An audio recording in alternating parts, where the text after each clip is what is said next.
નમસ્કાર દર્શક મિત્રો, આપ જોઈ રહ્યા છો voice line Chhotaudepur. Kavant police station વિસ્તારના ડોન બોસ્કો ચોકડી પરથી છોટાઉદેપુર લોકલ ક્રાઇમ બ્રાન્ચે મોટી કાર્યવાહી હાથ ધરી. પોલીસે ભારતીય બનાવટના વિદેશી દારૂ ઇટિયોસ કાર સહિત કુલ કિંમત ₹8,35,356નો મુદ્દામાલ કબજે કર્યો. પોલીસ મહાનિરીક્ષક સંદીપસિંહ અને જિલ્લા પોલીસ અધિક્ષક ઇમ્તિયાઝ શેખના માર્ગદર્શન હેઠળ જિલ્લામાં દારૂબંધીના કાયદાનો કડક અમલ કરવામાં આવી રહ્યો છે.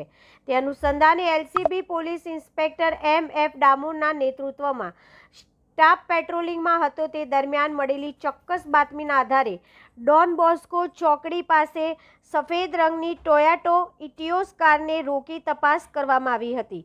તપાસ દરમિયાન કારમાંથી ભારતીય બનાવટના વિદેશી દારૂની 1012 બોટલો, જેની કિંમત ₹3,23,856 થાય છે, મળી આવી હતી. પોલીસે દારૂ ઉપરાંત ₹5 લાખની ઇટિયોસ કાર, 2 મોબાઈલ ફોન અને રોકડ રકમ મળીને કુલ કિંમત ₹8,35,356નો મુદ્દામાલ કબજે કર્યો છે.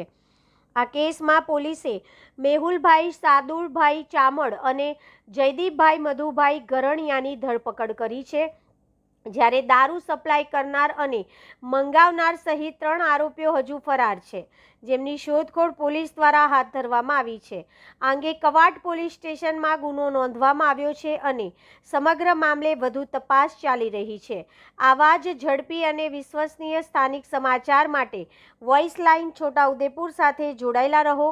Bureau report Virendrasinh Desai, Bodeli, Chhota Udepur.